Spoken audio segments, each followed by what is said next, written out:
So we have been trying to understand what Leslie Hazelton says in her book The First Muslim. तो इसका chapter 5 हमने start किया, उसका second section. So I think ये comfortable division है जो अब हम फॉलो कर रहे हैं. चैप्टर्स में जो सेक्शंस हैं उन सेक्शंस को फॉलो करना अलग अलग. तो जो सेक्शन लंबा होगा उसको डिवाइड करेंगे, अदरवाइज हम सेक्शन वाइज करेंगे अब ये. तो हमने पिछली बारी बात की कि कारवान कैसे जाते थे, और उसमें हमने we finished with a point कि एक एक ऐसा ही इंसिडेंट हुजूर की ज़िंदगी में अ, आए आया. तो बचपन में उनके आया एक ऐसा incident which would be remembered for time to come. ठीक है.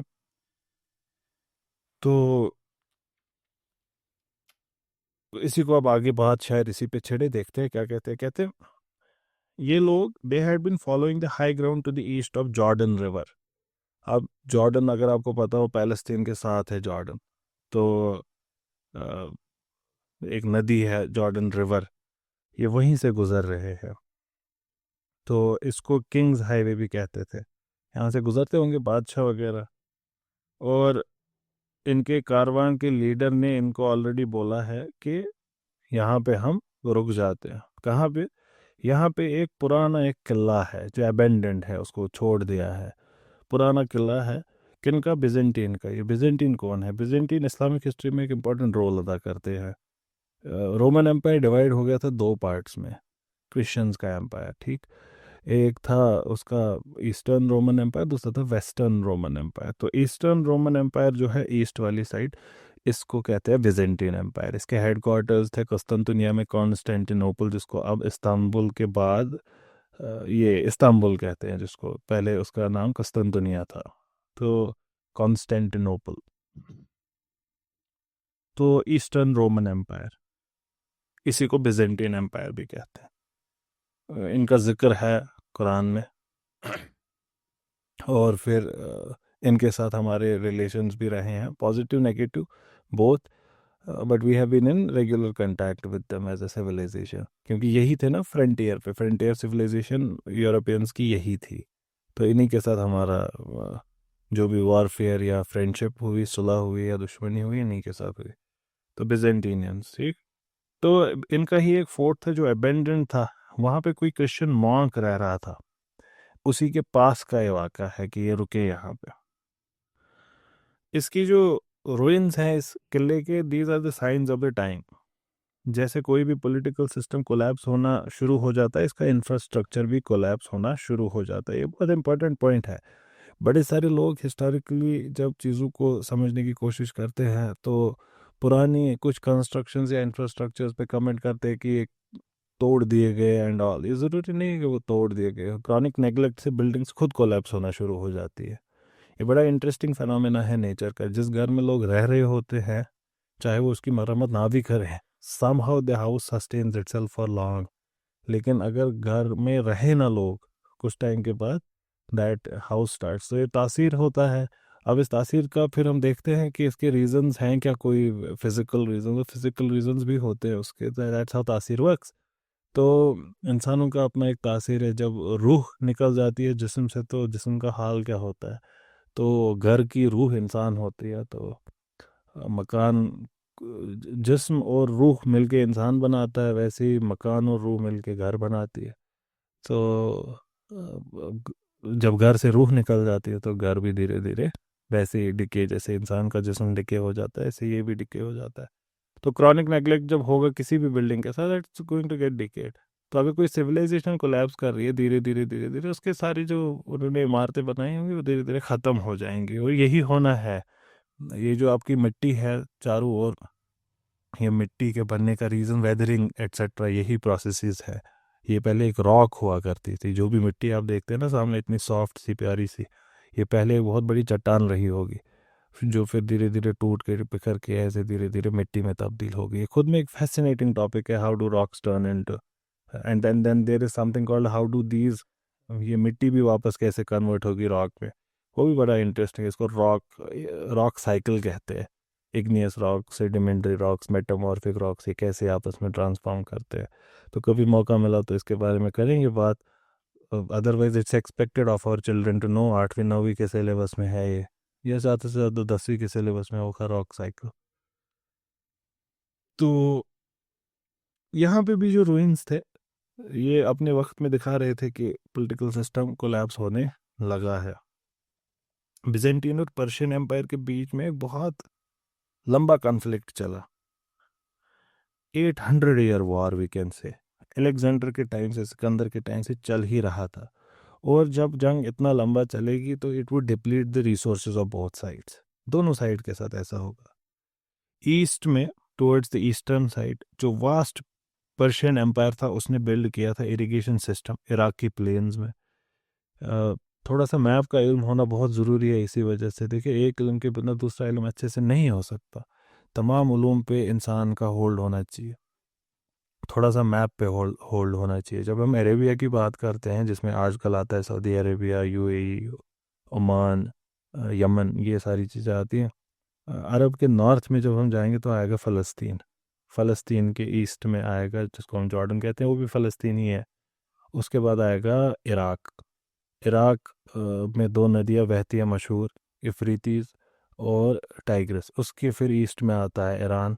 ईरान के ईस्ट में आता है, नॉर्थ साइड आएगा अफ़गानिस्तान, सदर्न साइड आएगा पाकिस्तान। पाकिस्तान के ईस्ट में आता है हिंदुस्तान। ठीक। तो इसी फ़लस्तीन का जो खत्ता है, इसके नॉर्थ में आएगा लेबनान, वही इसी का हिस्सा ही है, फ़लस्तीन का ही। हिस्टोरिकल फ़लस्तीन में, पॉलिटिकल फ़लस्तीन की बात नहीं कर रहा हूँ। कल ही को लेबनान एक सॉवरेन स्टेट है, मैं उस सेंस में नहीं कह रहा। जैसे हिंदुस्तानी सब कॉन्टिनेंट में Hindustan as a geographical place, as a historical place में पाकिस्तान भी आता है, बांग्लादेश भी आता है इसमें। मैं उस सेंस में कह रहा हूँ कि फ़लस्तीन में जॉर्डन भी आता है। तो वैसे ही फिर नॉर्थ में इसके आएगा सीरिया। ठीक, सीरिया के नॉर्थ में फर्दर आएगा अनातोलिया एट्सेट्रा, ये टर्की जिसको कहते हैं।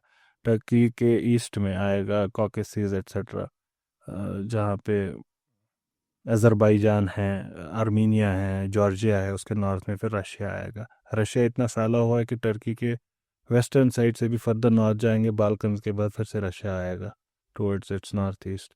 आई don't know how much are you able to follow, but this is how it is. ठीक, मैप्स का इल्म होना बहुत ज़रूरी है। तो ग्रीक्स निकले थे। ग्रीक सब कहाँ पे है? ग्रीक से फर्दर वेस्ट टुवर्ड्स, जब आप बात करेंगे इसकी टर्की की, टर्की के ईस्ट में, वेस्ट में आता है एजियन सी, और फिर आता है ग्रीक ग्रीस। ठीक, ग्रीस एक पेनिनसुला की तरह है मेडिटेरेनियन सी में।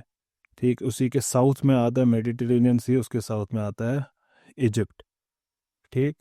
तो ये ग्रीक्स इजिप्ट पे भी इन्होंने कब्ज़ा किया था कुछ टाइम के लिए, और वहाँ से ही निकले थे इन्होंने। फिर यहाँ से पर्शियंस थे। पर्शियंस कहाँ के हो गए? ईरान के। तो पर्शियंस और इनका आपस में सामना हुआ। ये 800 साल की जंग थी, जिसने दोनों के रिसोर्सेज को ख़त्म किया था। यूफ्रेटिस और टाइग्रिस रिवर्स के बीच में इराकी प्लेन में इन्होंने बड़ी सारी कैनाल सिस्टम बनाई थी। जैसे मारिब डैम की बात हमने की ना यमन में, जो डिटीरियरेट हो गया था, क्योंकि वहाँ पे भी वो सिर्फ आपस में लड़ रहे थे। जब आपस में लड़ते रहेंगे तो जो इंपॉर्टेंट चीज़ें हैं वो नेग्लेक्ट में चली जाएंगी। तो यहाँ पे भी ऐसा ही हुआ था, इनका भी इरिगेशन सिस्टम बड़ा वीक हो गया था। बिजेंटियंस की प्रोविंस थी सीरिया, जिसमें आज का सारा सीरिया, जॉर्डन, लेबनान और फ़लस्तीन आएगा। ये रिडंडेंट है कहना, इन्होंने लिखा है इसराइल एंड पैलेस्टीन। ये सेंस नहीं बनाता ऐसा कहना, क्योंकि पैलेस्टीन के अंदर ही जो इसराइल है इस वक्त का, वो आ जाता है। तो बट प्रोबेबली ये शायद पॉलिटिकल डिविजन्स कर रहे हैं, और अगर पॉलिटिकल डिविजन्स कर रहे हैं तो फिर Palestine does not exist as of now, क्योंकि दूसरी स्टेट को रिकॉग्नाइज ही नहीं किया है काफ़ी सारी कंट्रीज़ ने। तो आई डोंट नो, ये समहाउ इब्लीस से ये खालिक को सजदा भी है और इब्लीस से याराना भी है। मुझे इन चीज़ों से दिक्कत है। मैं तो रादर प्रेफर करूँगा इसराइल बोले क्लियरली, इसमें क्या है, क्यों आपको डरना है? जो आपने किया है उसको hold on to that position. Palestine is no more, Israel is, तो से इसराइल। ये खालिक को सजदा भी, इब्लीस से याराना भी, मकतूल से हमदर्दी भी, और कातिल से भी दोस्ताना। ये kind of is hypocritical for me. तो खैर, अब जो भी है, तो सीरिया, सीरिया की प्रोविंस में सारा खित्ता आता था। ठीक है। ट्रूप्स को विड्रॉ करना पड़ा, क्यों? क्योंकि रिसोर्सेज बहुत कम हो गए थे, और इस वजह से बड़ी सारी फोर्ट्रेसेस थी इस north south line of defence में, जो सैंड और डस्ट स्टॉर्म्स में ख़त्म हो गई थी। They had been eroded. तो ओकेजनली क्या होता था ऐसे मामलात में, बेडुइन नोमैड्स जो हैं वो इन फोर्ट्रेसेस में दाखिल होते थे। They would take shelter there, they would take their flock there.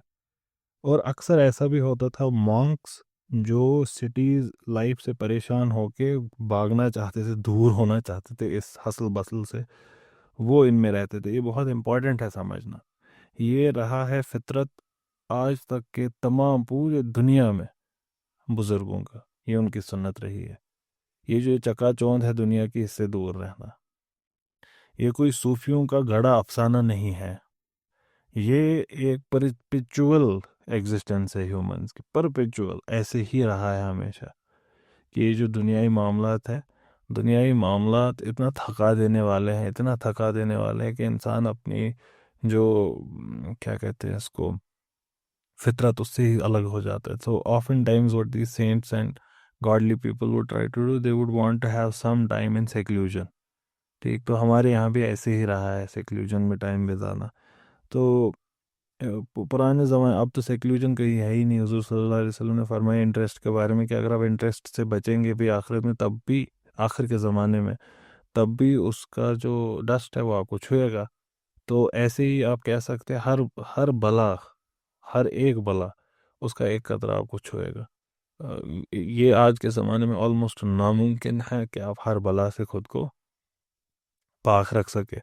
और उसी कंटेक्स्ट में ये भी आ जाता है, अब secluded places भी चली गई। There are no secluded places. These places where these saints etc would settle, उनको भी अब बना दिया गया है। अब उन पे केबल कार लगा दो, सब लोग वहाँ पहुँच जाएंगे एंड ऑल, बेहुरमती करने के लिए हुर्मत वाली जगहों के। तो ऐसे ही ईजी कर दिया गया है हज और उम्रा को। तो कोई भी मुंह उठा के जाता है जिसको वज़ू करने का तरीका भी नहीं आता है। ये सारा अनजस्ट सिस्टम है। आपको ये अच्छा लगता है, गुड फॉर यू, ये अनजस्ट है ये सारा सिस्टम। जैसे जिस बच्चे को 10वीं क्या सेकंड फेल होना चाहिए और वो एमएससी कहता है कि मैंने एमएससी कर रखा है, जैसे ये अनजस्ट है, वैसे ही ये बेवजू लोगों का मक्का और मदीना पहुंच जाना ये अनजस्ट है। और चाहे आप कितनी भी इस सिस्टम की तारीफ करें कि लोगों को वहाँ ले जाए, ये अनजस्ट सिस्टम है। कोई ज़रूरत नहीं है लोगों के जाने की। अल्लाह ताला ने इस पे कानून रखा था, जो इसको अफोर्ड कर सके वही जाएगा। तो हर मामले में अब यही हो गया है कि कोई भी मुंह उठा के कहीं भी पहुंच जाता है। कोई भी मुंह उठा के कोई भी तफसीर पढ़ लेता है, कोई भी मुंह उठा के कुछ भी हदीस पढ़ लेता है, कोई भी मुंह उठा के। सारा अनजस्ट सिस्टम है, इट्स कम्प्लीटली अनजस्ट, ऊपर से नीचे तक। The slave has given birth to its master now. तो खैर, अब जो भी, तो the Bedouins would settle here and the monks would also settle in such secluded places. यही है ना, सबसे पुराने खंडरों में ही सबसे अच्छे मोती मिलते हैं, सबसे अच्छे ट्रेजर्स मिलते हैं। तो यहाँ पे भी ऐसा ही है। तो ऐसी जगह पे मॉन्क्स वगैरह सेटल होते थे ताकि वो सॉलिटरी ज़िंदगी एक आराम से काट सके। Hermits, preachers, Holi man, all of these things. तो ये सारे लोग यहाँ रुकते थे and these were respected by these tribes man. तो वो क्या करते थे, वो यहाँ से गुजरते तो इनके दरवाजे पे खाना रख देते, कुछ भी रखते थे वो ना, गुरु दक्षिणा जैसे कहते हैं हम, भिक्षुओं को देते हैं भिक्षा एट्सेट्रा। तो वो सारा चीज़ इनको रखते थे, that would be their source of food. And think about it, वो कितना ट्रस्ट करते हैं अल्लाह ताला की अजमत को। और वो उनका यकीन कितना बढ़ता है, उनका ईमान कितना स्ट्रांग हो गया होता है। रेगिस्तान के बीचों बीच एक फोर्ट्रेस है जिसमें ये रह रहे हैं और रिस्क इनके पास पहुंचा रहे हैं अल्लाह ताला। It's miraculous. तो ऐसा होता था। एंड इसको इसको सुने ज़रा, ये बड़ा अच्छा रेटरिक है। ये लिखती हैं, the image of the monk in his desert cell alone with the live long night and its verily lingering stars became a romantic trope in pre-Islamic poetry, where the light from the lamp of the hermit who pours over the twisted wicks the oil from his slender cruse was a source of distant comfort to a solitary traveler or warrior. ये inverted commas में है, that means इन्होंने actual translation use की है किसी Arabic poetry की, विच I do not know कि वो क्या पोइट्री रही होगी। तो कहते हैं आगे कि ये पैटर्न, इसको ऑलरेडी ये सेट हो चुका था as early as the 4th century in Egypt, जब सेंट एंथनी, जिनको कहते हैं फादर ऑफ डेजर्ट फादर्स, इन्होंने 20 साल अबेंडेंड रोमन फोर्ट्रेसेस में बिताए थे, रिवर नाइल के आसपास। रिवर नाइल कहाँ बहता है? ये बहता है इजिप्ट में, अक्रॉस इजिप्ट ये बहता है, अलेक्जेंड्रिया में ये ख़त्म होता है लगभग। तो इससे पहले ये और भी कुछ एक ममालिक से गुजरता है, इथोपिया से भी। इथोपिया में प्रोबेबली शुरू होता है river. Ethiopia is towards the south of ये इजिप्ट। और भी इम्पोर्टेंट ममालिक हैं यहाँ पे, जिसमें जिबूती बहुत ज़्यादा इम्पोर्टेंट मुल्क है from political science and international relations perspective. Yemen के बिल्कुल करीब है वो, तो छोटी सी स्ट्रेट ऑफ समथिंग भी कोई कुछ नाम है उसका, रेड सी का एक छोटा सा पैसेज है जहाँ पे आप सुनते होंगे हुसीज ने अटैक किया ऑन सर्टन शिप, तो वहीं पे अटैक होता है क्योंकि वो बहुत नैरो स्ट्रेच है, शिप्स को वहाँ से गुजरना पड़ता है। इस वजह से वहाँ पे हर एक मुल्क अपनी बेस खड़ा करना चाहता है, इसलिए यूएस की भी बेस है जिबूती में, चाइना की भी है, हर एक की। तो जिबूती ने भी इबलीस से भी याराना रखा है और खालिद को भी सजदा है। खैर, तो एंथनी एंथनी रहते थे नाइल के आसपास के फोर्ट्रेस में, तो ये वहीं से हर्मिटेज का ये सिस्टम चला था। तो हम बात कर रहे थे कि हमारा जो कारवां है, जिसमें हुजूर सल्लल्लाहु अलैहि वसल्लम भी है, ये भी एक फोर्ट्रेस के पास से गुजर रहे हैं। और अभी कारवां लीडर ने बोला है कि आज यहीं रुकेंगे। ठीक है। तो यहाँ पे भी कोई सॉलिटरी एसेटिक कोई रहते थे। आगे कहती हैं ये जो सॉलिटरी एसेटिक है, जो बहुत वाइटल रोल अदा करेगा हुजूर सल्लल्लाहु अलैहि वसल्लम के बचपन की कहानियों में, इसको ये लेजेंड कहते हैं। तो that means she is not entirely convinced कि ऐसा हुआ होगा। ठीक। तो इस इनका नाम बहीरा था, बहीरा।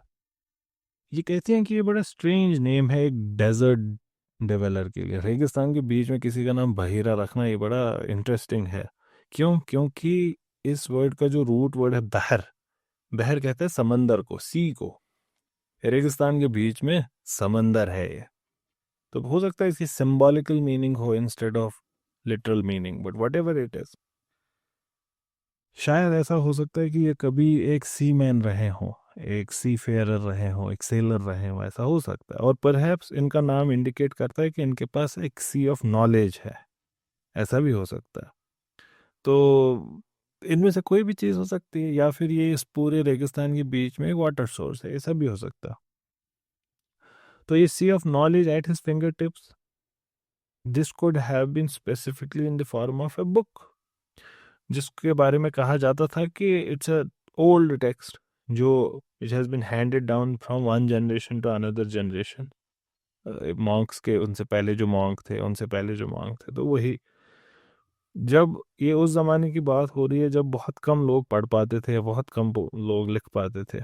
इस वक्त में, इस ज़माने में किताब की एग्जिस्टेंस ही खुद में एक आइकॉनिक चीज़ है।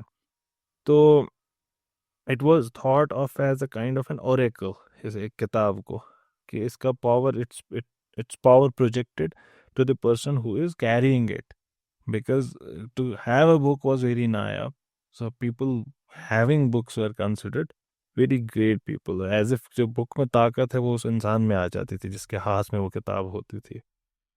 और बहीरा की जो बुक है, ये मोस्ट लाइकली बाइबल की कोई कॉपी रही होगी, in one of the many variants still current eight the time. अच्छा, ये उस वक्त की बात कर रहे हैं। Variant Bible Bible collection of books है जिस पे एग्रीमेंट बहुत लेट हुआ। इनफैक्ट कुछ साल पहले तक डिसएग्रीमेंट ही थे।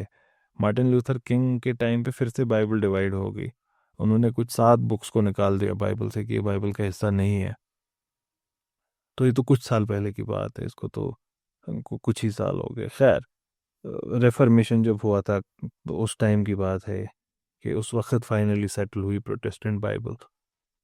कैथलिक्स की उससे पहले होगी। तो बाइबल में क्या रहेगा क्या नहीं रहेगा, ये बहसें हुई हैं, ये सेंचुरीज तक चली हैं। So there are certain they would keep only the gospels and there are others who would keep different kind of gospels. तो ये सारी चीज़ें चली हैं और उसमें भी फिर variants of text. So we find gospel of Mark के different variants in Syria, different variants in Egypt. तो ये सारे मसाइल थे, तो ये उसी का जिक्र कर रहे हैं कि one of the many variants उन्हीं में से कोई रहा होगा। और पार्चमेंट जिस पे लिखा जाता था ये पेरिशेबल होता था, तो he had to devote his life कि वो बड़ी शिद्दत मेहनत इससे इसको कॉपी करे letter by letter, verse by verse, ताकि इसको प्रिजर्व कर सके। तो इब्न इसाक कहते हैं Bahira had never before paid any attention to passing camel train. वो अपने काम से मतलब रखते थे, उनका यही काम होता, तो वो उसी को अच्छे से देखते थे, बहीरा।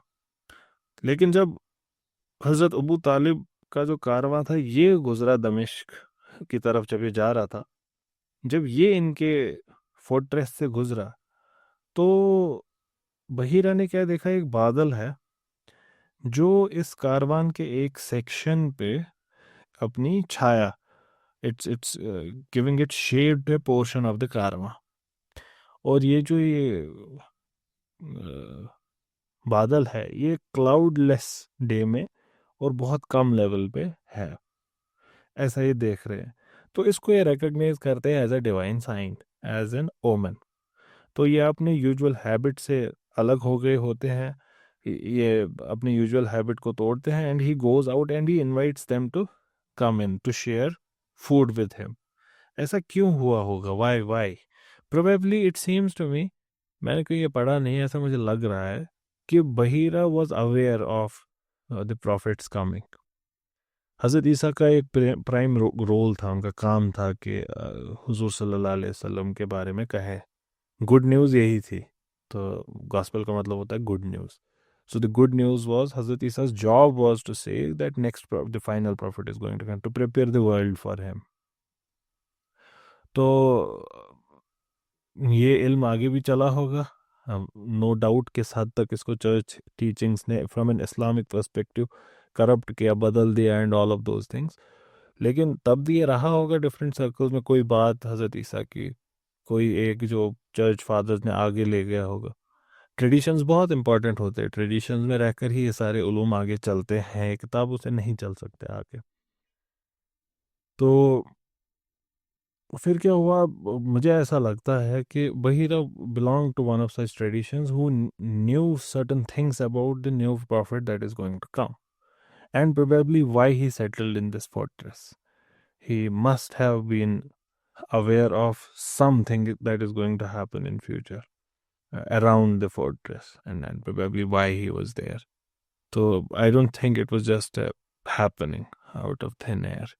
बट हो सकते हैं आउट ऑफ थिन एयर भी, मतलब कोइंसिडेंसेस दुनिया में नहीं होते होते हैं, तो ऐसा भी हो सकता है। बट मैं अपना पर्सनल आपको बता रहा हूँ, मुझे ऐसा लगता है, कहीं से पढ़ा नहीं मैंने, but I think because the early Christians they knew it, Waraqa का जिक्र होगा आगे, तो उनको भी ऑलरेडी पता थी एक पैगंबर आने वाले हैं। सो दे न्यू इट, जैसे हज़रत सलमान, सलमान फारसी जिनको कहते हैं, तो उनको भी ऑलरेडी पता थी एक पैगंबर आने वाले हैं।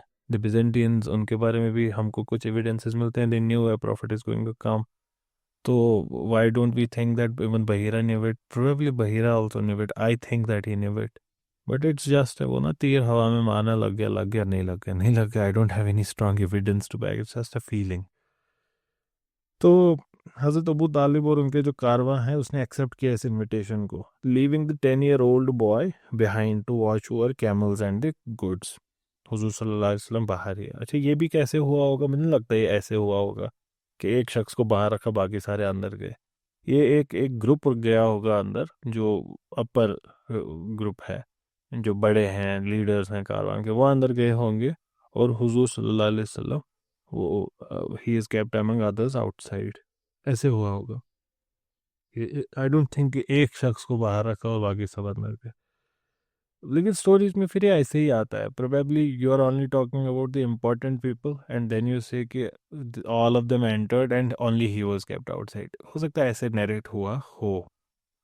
लेकिन जब वो अंदर दाखिल हुए तो बहीरा समझ गए कि जो वो इम्पोर्टेंट शख्स है जिसके लिए मैं इनको इनवाइट किया हूँ अंदर, वो नहीं है इनमें।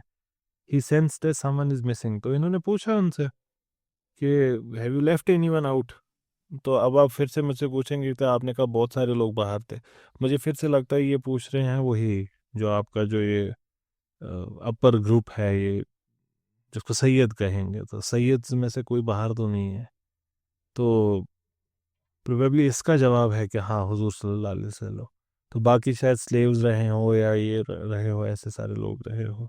तो उनमें से जो कुरैश है प्रॉपर, तो उनमें से शायद सिर्फ हुजूर सल्लल्लाहु अलैहि वसल्लम बाहर रहे हो। तो खैर, तो उन्होंने क्वेश्चन किया उनको और उन्होंने कहा फाइनली हाँ there is one, but and will get him. और जो भी बहीरा ने इंसिस्ट किया कि उसको भी अंदर लाएं, एंड देन ही, फिर यहाँ से थोड़े वेरिएंट्स भी आते हैं कि क्या हुआ। खैर, जो भी हुआ, he examined his torso and he search for something like a seal of prophethood. देखिए, ये भी हमारे पास एविडेंस है that he knew it already. और ये जो सील ऑफ प्रॉफिटहुड है, it seems to me this has been one of the signs that was given to the ancient people कि the final prophet would have some kind of a seal of prophethood on his back, probably. Why? Because ये Persians जो हैं, सलमान फारसी, वो Persian है, नाम में ही उनके हम जोड़ते हैं सलमान फारसी, Salman the Persian.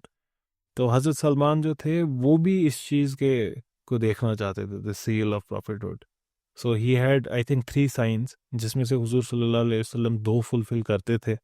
So he was wondering about the third one. Does he fulfill this seal of prophethood as well? So he wanted to see the back of the prophet between the shoulder blades, neck के just नीचे एक birthmark type of a thing. So probably this was also one of the things the Christians knew. And Bahira searching for it actively tells us that he was aware of a prophet's arrival, and there must have been something that they knew that this prophet is going to be with trade caravans from Arabia to Damascus. Probably this is what he knew. I don't know. तो इस वजह से वो कहीं ऐसी जगह settle हुए थे where he could have a view of this route. तो इसी वजह से ये इल्म को प्रोटेक्ट करने के लिए ये अगला मॉन्क, फिर अगला मॉन्क, फिर अगला मॉन्क यहाँ पे रहते होंगे। God knows, I don't know. तो यहाँ पे भी वो सील ऑफ प्रॉफिटहुड इसको ढूंढते हैं, foretold in that mysterious tome of his.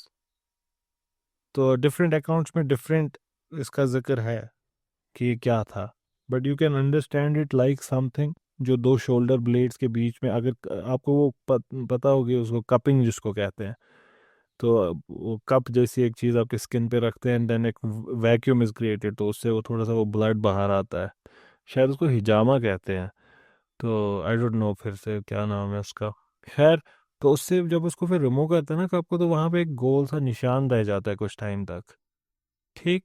तो वो निशान जैसा मान लीजिए, या फिर एक बड़ा सा मोल बिटवीन द शोल्डर ब्लेड्स ऐसा है। वट एवर इट वॉज, बहीरा को वो दिखा, इट वॉज देयर। फिर ये हजरत अबू तालिब की तरफ मुड़ के उनसे कहते हैं कि a great future lies before this nephew of yours. Take care of him well. कुछ कुछ बहुत बड़ी चीज़ें होने वाली हैं।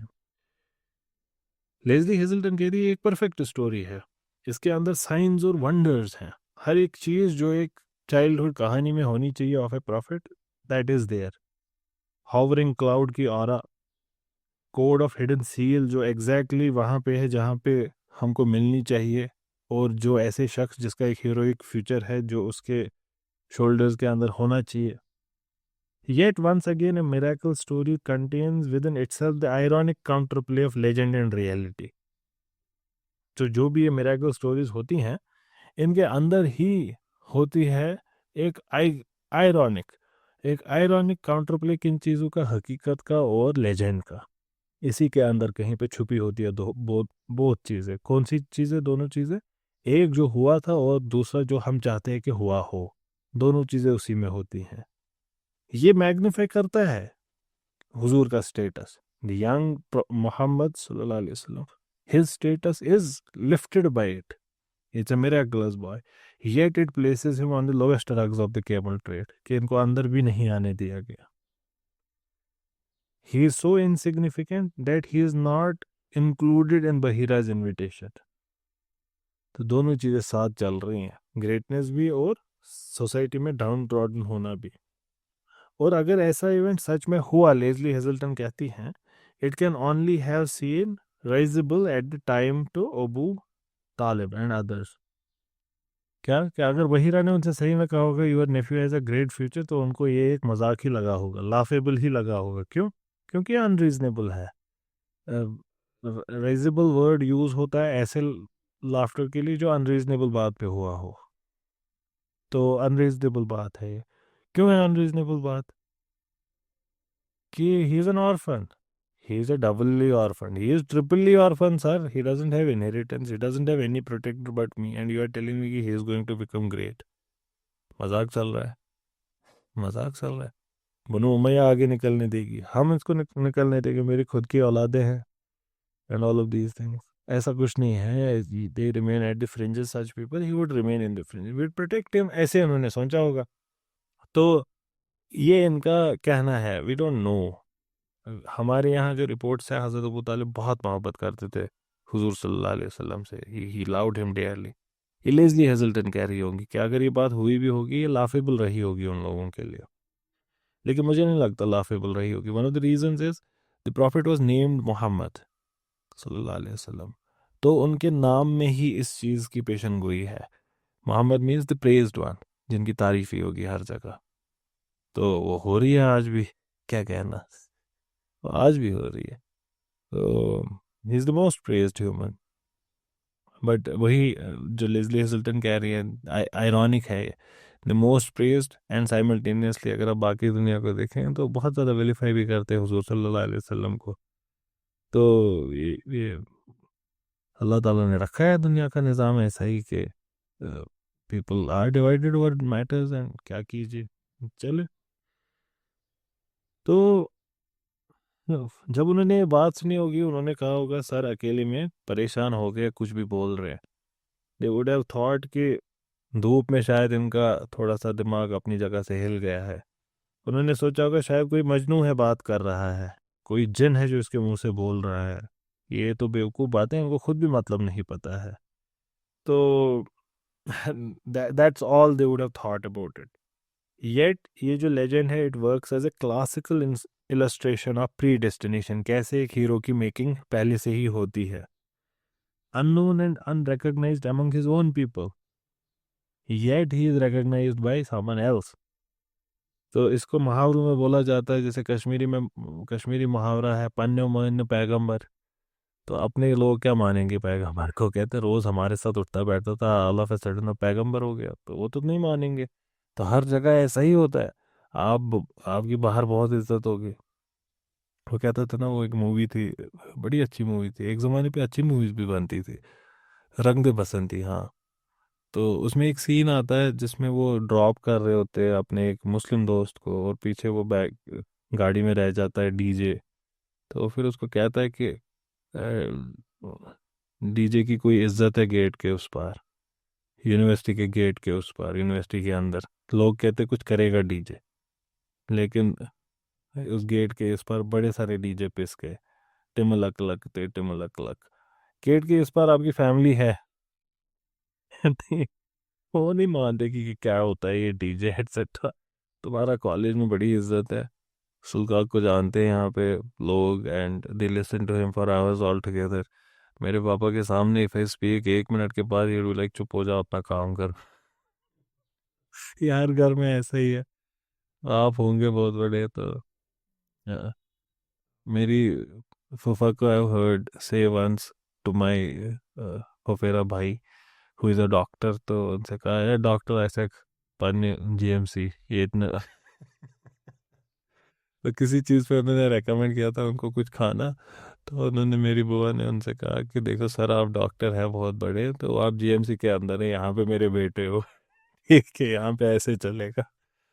Which is true. ऐसे ही होता है. That's how it is.